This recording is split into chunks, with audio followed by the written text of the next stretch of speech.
Cedar Woods Properties has acquired a 21.7 hectare site in Melbourne adjacent to its Mason Quarter project for $30 million. The combined project is set to host a community of 800 lots and 2 school sites. It says it expects additional land to contribute earnings by the 2023 financial year.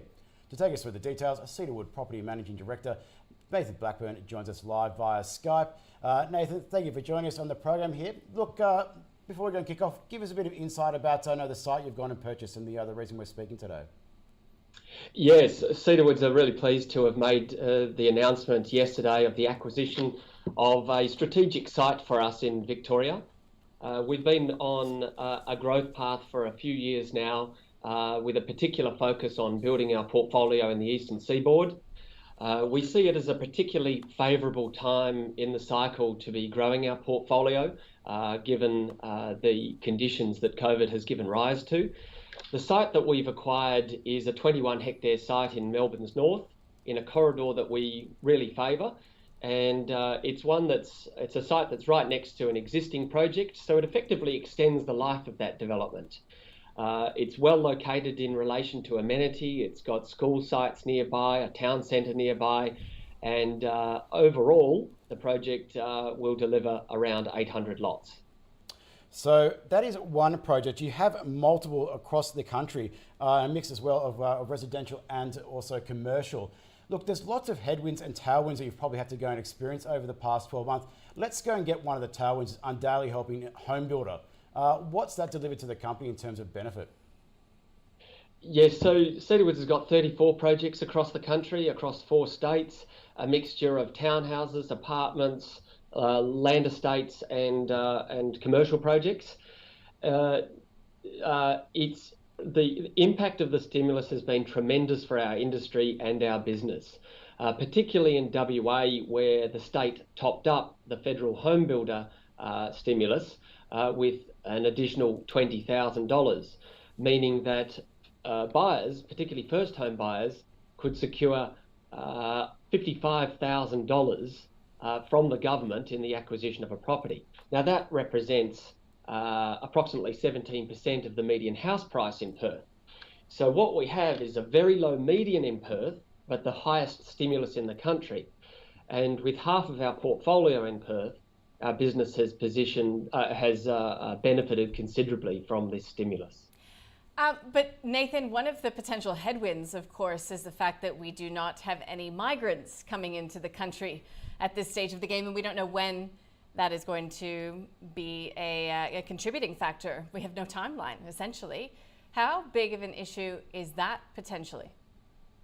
Yes, so it's fair to say that new migrants, after they've settled in after 3 to 5 years, they tend to start to look to buy property or after having rented initially.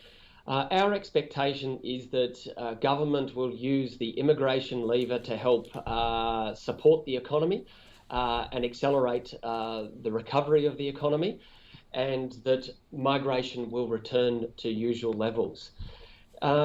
There's a general theme here of conditions not being as bad as expected for a range of reasons. The stimulus, but also things like expats returning. The numbers have been significant. The numbers that have registered to return to the various states are significant, and they're letting them in reasonable numbers. And that is supporting both rental demand and demand for new housing being purchased. Mm-hmm.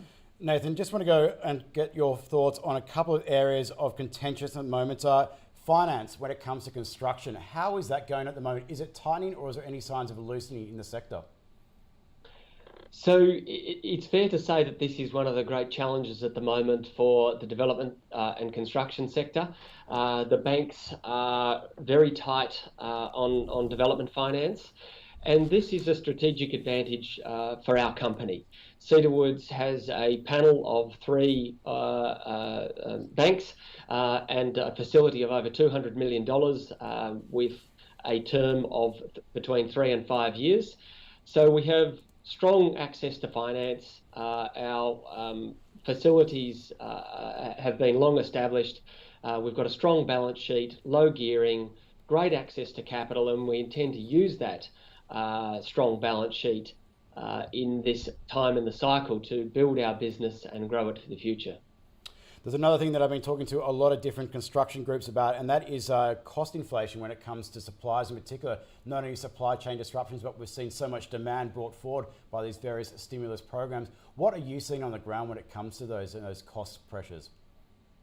Yes, it's fair to say that particularly in WA, there have been some cost pressures, particularly with civil works, but also for the end customer in building a home. Fortunately for our own business, we secured a contract with a single contractor to build over 400 lots pre-stimulus. So that locked in our cost base effectively for a 6-month period. And we don't expect this elevated level of construction activity and therefore cost pressures to last really for more than 6 to 9 months. Nathan Blackburne, Cedar Woods Properties MD, thank you for joining us on the program today, and we look forward to speaking again soon. Thank you for having me.